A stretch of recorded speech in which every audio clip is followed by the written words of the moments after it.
Welcome into Rover Sports. Hope everybody's having a nice week. Today, I want to first thank the Denver Broncos fans. They've just been an incredible fan base, and I'm going to try to spend a lot more time, dissecting Broncos tapes. Guys have been reviewing the video, and I want to thank you. And I found another game where Paxton started against Denver. And I want to try to talk about the offense and try to talk about his performance. I didn't know Rick Dennison still had a job, but Rick Dennison's going to now work with Tyrod Taylor in Buffalo. And there's similarities between Tyrod and Paxton's game. So after seeing that Rick Dennison was running this offense for Bills fans, I'm not sure you can be too optimistic.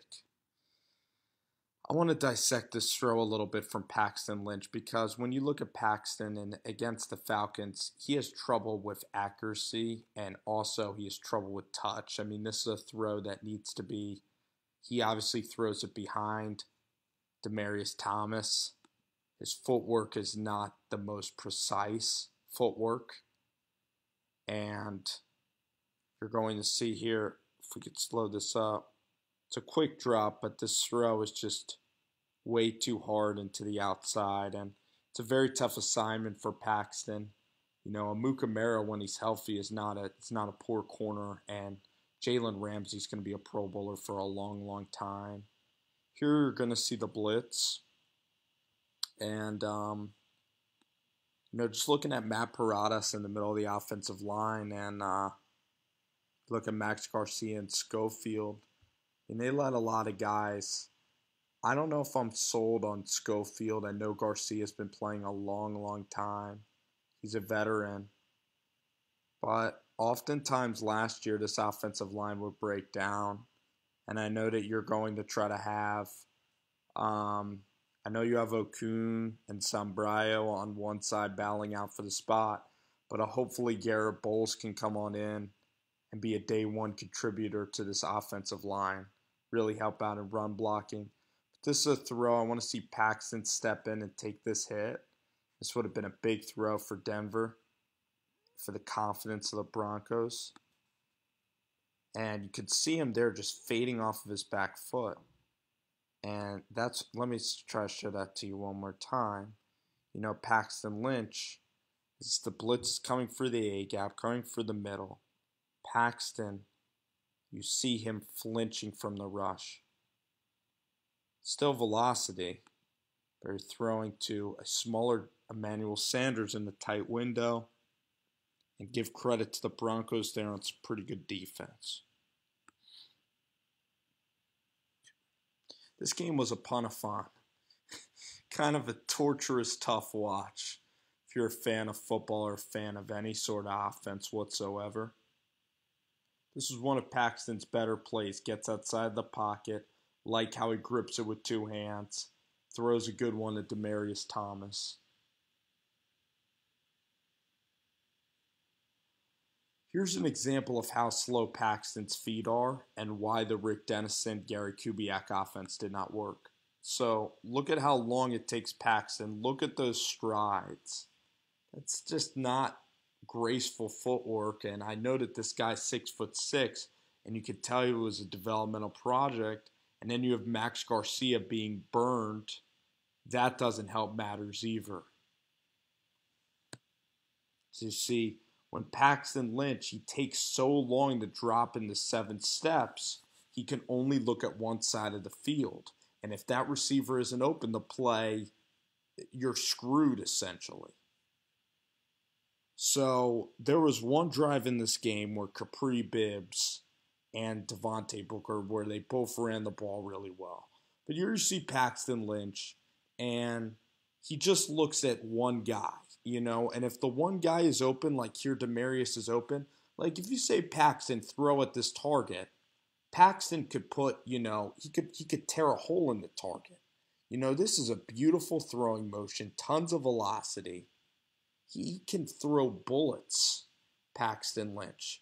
It's just, will Paxton be agile enough to scan the field, go through side reads, and do those things at the NFL level. I'm just not sure. Now, if he operates in shotgun, if Garrett Bowles can progress, if Max Garcia has a better year, if Schofield, if these guys play better, there's a chance. But look at here. I mean, the first read isn't there, and this is very, very concerning with this offensive line. With this offensive line being awful, I think you're better off. That's why Trevor Siemian is a safer option. He gets the football out faster. He dissects coverages faster. Paxton, of course, is higher up, so I don't know if you're ever winning with Siemian. But look at Paxton. I mean, he doesn't look at the pass. He doesn't look, downfield. He lets the rush get to him. And now again, I mean, I want to see. It was a play action fake. He had a reasonable amount of time. Let's see this here.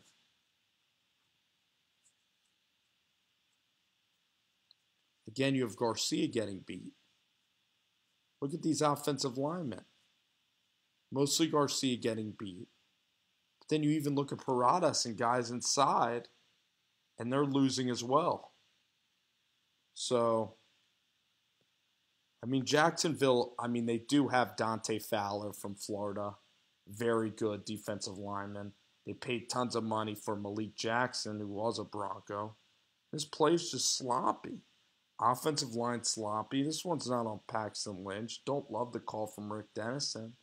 And they're just in a hole the entire game, man. It's a really tough watch. And, it's a little hard to analyze because who knows how drastically different Mike McCoy's offense is going to be than Rick Dennison and Gary Kubiak. I mean, if it's drastically shotgun-driven, easy reads,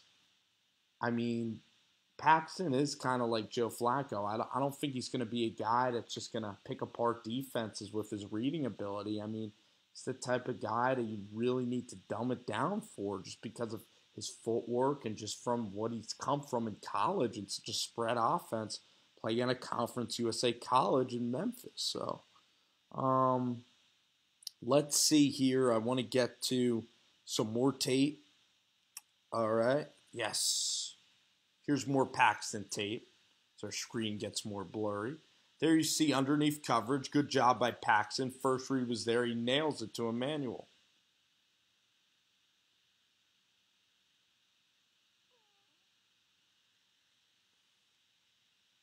Very good throw by Paxton Lynch there. Tons of velocity, on target. But unfortunately, this was a 3-and-out fest, and it's hard to really be enamored with Paxton. Here, look at how he holds the ball. Sign of a rookie quarterback. Doesn't hold it with both hands. Doesn't really know where he's going. This is a complete deer in the headlights type of play from Paxton Lynch. I mean, when's the last time you've seen an incredible quarterback, go through those kind of motions? I mean, maybe Aaron Rodgers can get away with it. And then you see him almost magically loft just an incredible, a really well-thrown ball. So, the guy's a project. That's the bottom line. There's no other way to really spin it. The guy's a big-time project.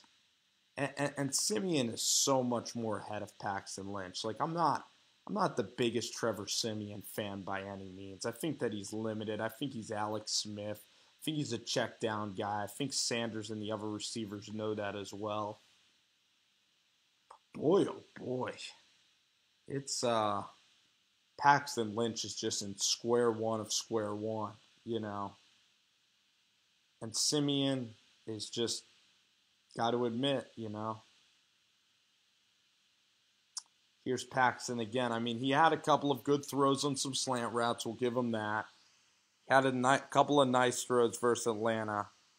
But Dennison and those guys didn't coach him up at all. It's Mike McCoy. He's essentially getting a rookie quarterback here. And then Paxton Lynch, look at the footwork. He's too far off of his back foot. That's why the ball's getting sailed. He's not stepping into the target there. He's trying to hit Joran Norwood. And you look at the throw, he's tilting backwards. Throw sails real high. Just a sloppy game. I mean, I believe we had Chris Harris get an interception on Bortles. Someone took a pick six into the house. That's why the Broncos were able to win this game.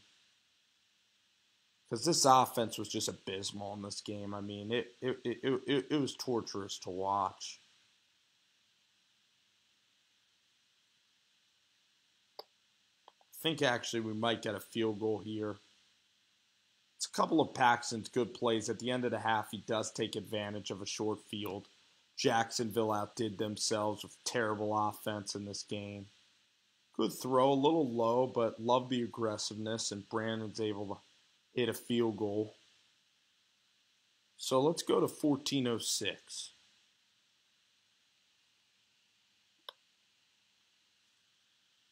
So here's a play. Again, Paxton could step into this throw, but he ends up underthrowing it, and Paxton has the ability to hit this throw. It's just sloppy footwork again from Paxton Lynch. And also, if he looks, Demaryius Thomas is going to be open as well. But here's Paxton Lynch.